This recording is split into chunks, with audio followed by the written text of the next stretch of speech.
Hello, I am Henry Keene. We are UATV, and you are welcome to the News Pulse. Today in the episode, finally, U.S. sanctions against Russia in action. Ukraine awaits more.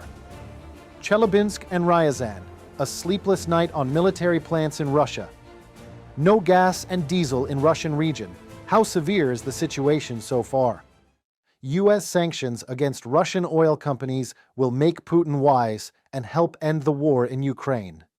This was stated by President Donald Trump during a meeting with NATO Secretary General Mark Rutte. He noted that the new restrictions are being imposed on two Russian oil giants, Rosneft and Lukoil. This decision is long overdue, the American president emphasized. Well, I don't know that they will. I think that they'll certainly have an impact. They're massive sanctions. It's sanctions on oil. The two biggest oil companies, among the biggest in the world, but they're Russian. They do a lot of oil.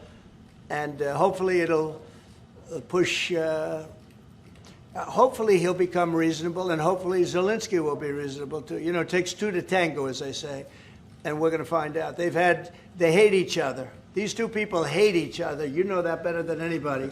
And it makes it more difficult than it should be. So we are going to either announce after the close this afternoon, or first thing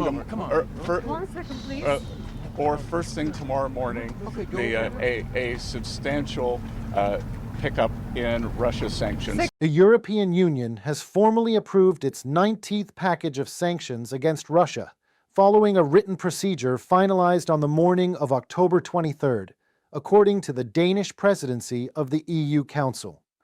The decision came after the final member state lifted its objections late on Tuesday night, allowing the approval process to conclude by 8 a.m. Wednesday, as expected. The energy section of the new package includes a ban on importing Russian liquefied natural gas, effective 6 months from now for short-term contracts and starting January 1st, 2027, for long-term deals.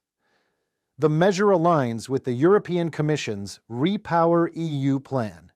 Additionally, the sanctions tighten restrictions on cooperation with two of Russia's largest oil companies and add 117 more tankers from Russia's shadow fleet to the blacklist, bringing the total number of sanctioned vessels to 558.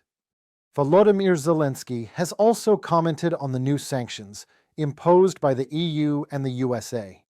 He was encouraged to hear about it and expressed hopes that this will work to bring peace closer. This decision of 19th package of sanctions is crucial for us. Thank you so much.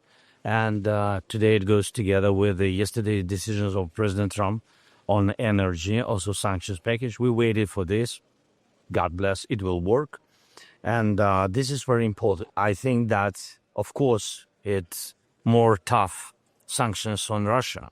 19th package is very important, and of European leaders of EU, but American sanctions are also very important. This is a good signal to other countries in the world to join the sanctions. You know that not only energy, we need shadow fleet, etc., and continue until Putin will stop this war. So these are decisions very important.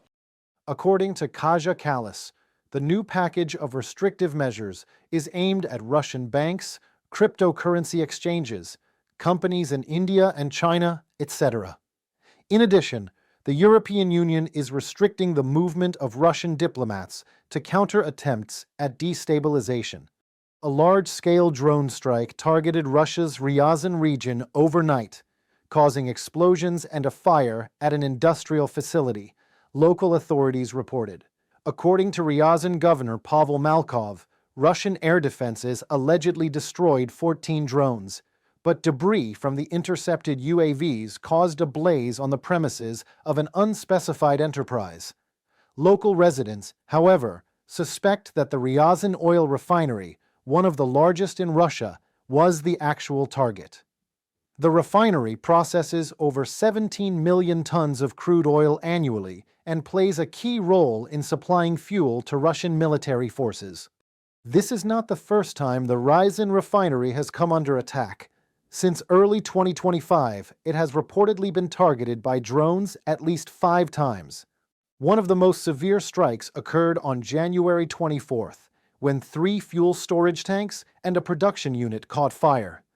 On the night of September 5th, Ukraine's unmanned systems forces, in coordination with other branches of the defense forces, struck the facility again, hitting a primary oil processing unit. The commander of the aerial reconnaissance unit Magyar's Birds, Robert Brovdy, later confirmed that the attack was carried out by Security Service of Ukraine, SBU units, resulting in significant damage to the refinery's infrastructure. A powerful explosion occurred at the plastmass plant in the city of Kopaysk, near Chelyabinsk, reportedly resulting in multiple fatalities. The enterprise is part of Russia's defense industrial complex, specializing in explosives, ammunition components, and chemical technologies that directly support Moscow's war against Ukraine. The plant's profile closely resembles that of the Seltso chemical plant in Bryansk region, which was struck just a day earlier. Chelyabinsk Regional Governor Alexei Texler confirmed the incident. An explosion occurred at one of the enterprises in Kopaysk. Unfortunately, there are victims. All emergency services are on site, and a response headquarters has been deployed. There is no threat to civilians or residential areas. Information will be updated as it becomes available. Alexei Texler, Chelyabinsk Oblast Regional Governor, on his Telegram channel. Of course, no damage is reported by the Russian governor. We could definitely see it on the footage before. Initially, reports suggested the explosions took place in Chelyabinsk itself, where witnesses saw a massive column of smoke rising above the city. Later, it was clarified that the blast occurred at the nearby plastmass plant in Kopaysk. Russian telegram channels reported that the explosions happened at a military factory working for the Russian occupation army. As a result of protracted and bright fires at Russian oil plants, there's an acute deficit of gasoline. According to local reports, gas stations operated by the Baikal Regional Company in the Irkutsk region, Buryatia, and Transbaikal have introduced fuel purchase limits starting October 21st. Drivers are now allowed to buy no more than 20 liters of gasoline per person. Similar limits have also been introduced in Chita and the Transbaikal region.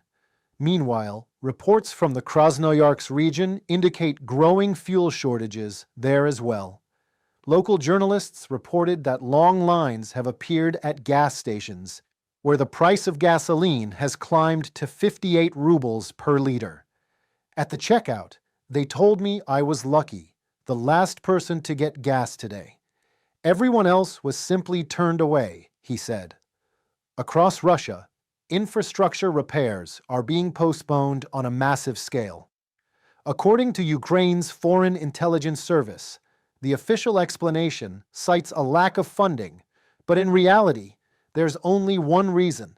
State money is being diverted to finance the war against Ukraine, and even those resources are running out fast. Analysts note that the Russian economy has begun to deteriorate even more rapidly. More on the topic from Nikita Skoblikov.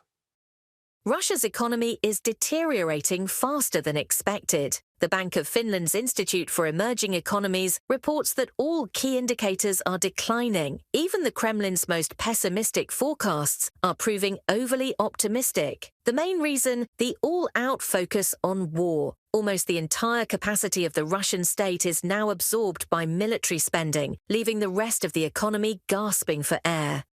Our current forecast expects public spending to support domestic demand and especially production in sectors linked to the war effort. Growth of the other sectors of the economy will be limited by labour shortages and tightening borrowing constraints. Barring significant changes in Russian domestic policy or major external shocks, we see Russian GDP growing at only about 1% a year throughout the forecast period. From the Institute for Emerging Economies, Bank of Finland.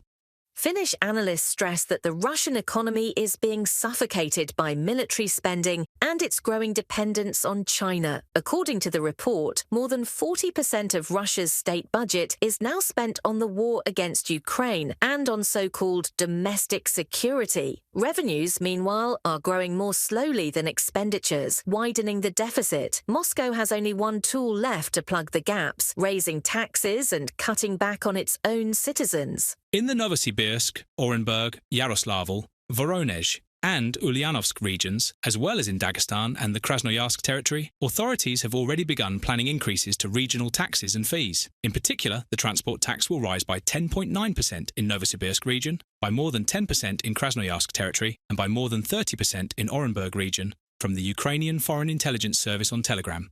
Along with tax hikes, the Kremlin is also slashing financial support for citizens and cutting various social payments. Analysts note that the Russian economy is now in an extremely vulnerable position. We're seeing cuts to various programs that previously stimulated the Russian economy. For example, preferential mortgages and other payments. There's the increase in taxes, and even attempts to collect money retroactively after the financial books have already been closed. And there's much more of this to come. At the start of 2025, Russian media reported that the country's public debt had reached 13.5% of GDP and continues to grow. Experts warn this trend is pushing the country toward financial instability. Resources are being drained not for development, but to maintain the war machine. As a result, across the Russian Federation, infrastructure repairs are being postponed, from roads and communication lines to schools and kindergartens. According to the Ukrainian Foreign Intelligence Service, the official reasons cited are lack of funding, delays in materials, and equipment shortages. In reality, the reason is obvious. State funds are being redirected to sustain the war against Ukraine.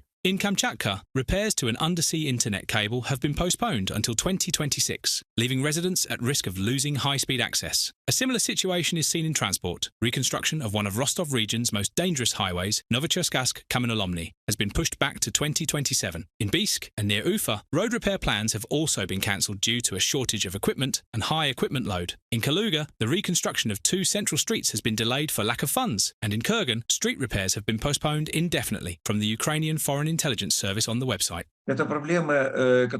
These are problems that mark the beginning, or perhaps even the full onset, of stagnation in Russia's civilian economy. It's clear why. Resources are being pumped into the military sector, and naturally, the civilian side suffers. The government is performing a massive reallocation of funds in favour of the defence industry. Ukraine's Foreign Intelligence Service sums it up this way. While the Kremlin keeps talking about regional development, the reality is the opposite. The country's resources have been scorched by war. Everything that still functions in Russia is aimed not at improving people's lives, but at keeping the war machine alive, reported by Nikita Skoblikov, UATV News.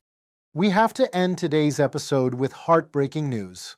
Our military correspondent Aliona Hramova and her operator Yevhenii Karmazin have tragically died. Russia killed them with a Lancet drone in Kramatorsk. Our colleagues were leaving the city when the deadly Russian munition hit their car. We will always remember our colleagues for their courage, dedication, and professionalism. Aliona Hramova, Yevhenii Karmazin, Anastasia Volkova, Oleksandr Makhov, Pavlo Lee. These are our colleagues killed by Russia since 2022. We never forget, and rest in peace. That will be it for today. I am Henry Keane. Thank you for standing with Ukraine. Please subscribe to our channel to stay tuned to what is happening in the world. Presented to you by us, UATV, from Ukrainian perspective. Goodbye.